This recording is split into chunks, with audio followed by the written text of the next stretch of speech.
Егер мен сізге бір әдіс бар десем, оны қолданатын адамдар оны көбіне сиқырмен теңейді. Бірақ бұл сиқыр емес, бұл ұмыт қалған заң. Ғасырлар бойы шындықты қайта жазу үшін қолданылған. Невил Годдард көпшілік назардан тыс қалдырған нәрсеге үйреткен. Сананың ішінде өткенді өзгерту арқылы қазіргі мен болашақты автоматты түрде түрлендіру тәсіліне. Ең жақсысы, бұл туралы ешкімге айту қажет емес. Сіз жай ғана жасайсыз және не болатынын бақылайсыз. Көп адамдар шындық өзгермейді деп ойлайды. Олар өткенді өзгерту мүмкін емес деп сенеді. Бірақ Невил шындықты басқаша көрген.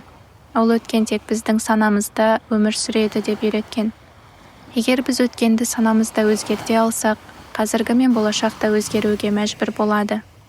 Бұл жай ғана тәтті арман емес, бұл қуатты менталды заң. Көп адамдар ешқашан қолданбайтын заң. Өйткені көпшілігі бәрі өздігінен өзгереді деп күтеді. Ал бұл әдіс өзгеріс қазірдің өзінде болды деп қабылдауды талап етеді. Осы әдісті меңгергенде жағдайлар соншалықты тез өзгереді, айналаңыздағы адамдар мұны сиқыр деп ойлайды. Енді бұл әдісті қадаммен қарастырайық. Бірінші қадам, нені өзгерту қажет екенін анықтаңыз. Өткен тасқа қашалып жазылмаған деп елестетіңізші.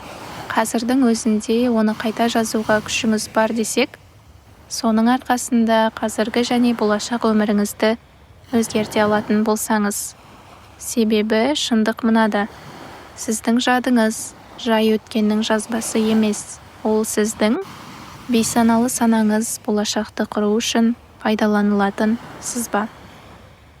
Бүгін сезініп жүргеніңіздің бәрі бұрынғы бір болжамның нәтижесі. Ол кейін сенімге айналған. Егер сіз бұл сенімді өзгертпесеңіз, шындық ешқашан өзгермейді. Бірақ сіз тіпті кешегі оқиғаны қайта жазған сәтте, сіздің бейсаналы санаңыз шындықты автоматты түрде жаңартады. Ол енді жаңа нұсқаға сай келеді.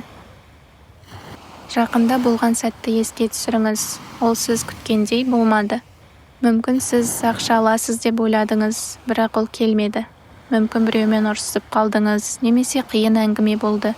Сіз өзіңізді бос әрі көңілсіз сезіндіңіз. Мүмкін сіз жұмысқа, мүмкіндікке, жобаға өтініш бердіңіз, бірақ бас тарту алдыңыз. Мүмкін сіз жай ғана тұрып, ілгері жылжымай жатқандай, күйзеліске түскендей болдыңыз. Көп адамдар бұл сәттерді фактор ретінде қабылдайды. Олар сол сәтті санасында қайта айналдырады. Әрбір бөлшегін қайта елестетіп, соның арқасында оларды шынайы әрі тұрақты етеді. Ал егер сіз бұл естелікті өзгерте алсаңыз, егер сіздің бейсаналы санаңыз бәрі сіз қалағандай өткен өмірді қабылдай алса, міне, Невил ашқан құпия осы. Өткен өзгермейтін дүние емес. Сіздің ақылыңыз үнемі естеліктерді қайта қарап, өзгертіп, жаңаша мағына беріп отырады. Егер сіз осы процесті бақылауға алсаңыз, сіздің шындығыңыз да соған бейімделіп өзгереді. Енді қайта қарау әдісіне көшейік. Дәл қазір сол естелікті ойыңызға алып, оны санаңызды қайта жазыңыз. Егер сіз ақша күттіңіз, бірақ ол келмесе, оларды өткен аптада алғандай елестетіңіз. Олар сіздің қолыңызда екеніне байланысты жеңілдік сезімін сезініңіз. Ақшаны жұмсап жатқаныңызды немесе жинап жатқаныңызды көріңіз. Олардың келгеніне сенімді болыңыз. Егер сізді ренжіткен бір дау немесе әңгіме болса, сол сәтті қайта елестетіңіз. Бірақ бұл жолы бәрі жайлы өтсін. Екінші адамның жымиып, келісіп отырғанын көріңіз. Бұл жағдай бұрыннан солай болғандай үйлесімділікті сезініңіз. Егер сіз бас тарту немесе мүмкіндік жоғалту жағдайын бастан кешірсеңіз, оны санаңызда өзгертіңіз. Сол қоңырауды, сол хатты елестетіңіз. Құттықтаймыз, сіз іріктеуден өттіңіз. Бұл орындалғанына шынайы қуанышты және сенімді сезініңіз. Ең бастысы, тек көру емес, оны шынайы сезіну. Сіз жай армандап тұрған жоқсыз. Сіз нақты шындықты оның бастау көзінде қайта жазып тұрсыз. Өйткені бейсаналы сана нақты оқиға мен айқын елестетілген оқиғаның арасындағы айырмашылықты білмейді. Ол өткеннің жаңа нұсқасын қабылдаған сәтте ақ қазіргі және болашақта соған байланысты өзгеруі тиіс. Екінші қадам — бұл жаңа нұсқаны ол шындық болып сезілмейінше қайта елестету. Көп адамдар осы жерде қателеседі. Олар бір рет елестетіп, бәрі бірден өзгереді деп күтеді. Бірақ Невилдің айтуынша бастысы табандылық. Бейсаналы сана бір ғана ойдан өзгермейді, ол қайталаудан өзгереді. Сіз жай басқа нәрсені елестетіп тұрған жоқсыз. Сіз өзіңіздің бейсаналы санаңыздағы оқиғаны қайта жазып жатырсыз. Ол сіздің санаңыз шындық ретінде қабылдайтын жалғыз нұсқаға айналғанға дейін. Бұл әдісті қолданудың ең жақсы уақыты ұйықтар алдындағы сәт. Себебі дәл осы ұйқыға кетер алдындағы жай бір рақат күйде сіздің бейсаналы санаңыз ашық болады. Бұл шынайылық ең елгіш болатын уақыт. Шын мәнінде не болғанын қайталамай, не болуға тиіс болғанын қайта елестетіңіз. Бұл жай ғана техника емес, бұл эмоциялық трансформация. Сіздің бейсаналы санаңыз бос ойларға емес, сезімдерге жауап береді. Сондықтан өткенді қайта қарағанда, осы жағдайдың шын екенін сезініп, эмоцияға еніңіз. Оқиғаның жаңа нұсқасын ол табиғи болып сезілгенше қайталаңыз. Мақсат өзіңізді сендіру емес, мақсат миыңыз оны жалғыз шындық ретінде қабылдағанға дейін қайталау.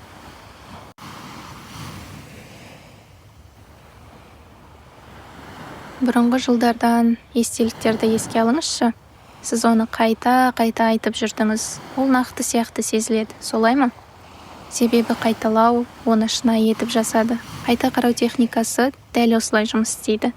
Сіз мұны бір рет айтып, бекіп кетеді деп үміттенбейсіз. Сіз мұны қайта қайталайсыз. Түн сайын ол соншалықты табиғи болып кеткенше, бастапқы нұсқасын ұмыта бастайсыз. Осы сәтте сіздің бейсаналы санаңыз қайта бағдарламаланады. Сіздің өткеніңіз, қазіргі және болашағыңыз соған сай өзгереді. Міне сондықтан бұл әдіс жұмыс істейді. Көп адам өткен өзгермейді деп ойлайды. Бұл шындыққа жанаспайды. Сіздің өткеніңіз бұл тек естеліктер. Олар бейсаналы санада сақталады. Ал бейсаналы сана сіздің шындықты басқаратын болғандықтан, егер сіз естеліктерді өзгертсеңіз, шындықты, яғни өміріңіз де өзгереді. Сіздің санаңыз қиял мен шындықтың арасына ажырата алмайды. Ол тек сіз үнемі қайталап айтып жүрген нәрсені ғана қабылдайды. Үшінші қадам — бәрін үнсіз істеу. Көп адам бұл жерде де қателеседі. Техника жұмыс істемейді деп емес, оны тамырымен бекітпестен бөлісе бастайтындықтан. Олар техниканы орындайды, ішкі өзгерісті сезеді, сосын бірден бұл туралы айтып кетеді. Олар достарына айтады, отбасына түсіндіреді, әлеуметтік желіде бөліседі, немесе одан да жаманы дәлел іздей бастайды. Таңертең оянып тексереді, ақша келді ме? Айнаға қарайды, мен өзгердім бе? Адамдардың реакциясын бақылайды. Олар маған басқаша қарай ма? Олар мұны істеген сәтте процесті үзеді. Сіздің бейсаналы санаңыз дымқыл цемент сияқты. Сіз өткенді қайта қарағанда, санаңызға жаңа шындықты енгізгенде, бұл сол цементке қолыңызды басып қалдырумен тең. Бірақ сіз оны тым ерте ұстасаңыз не болады? Сіз өзіңізді бұзып аласыз, форманы білдіресіз. Дәл осы нәрсе сіз біреуге арманыңызды айтып қойғанда, сырттан растау іздегенде, немесе шындық өзгерді ме деп қайта тексергенде болады.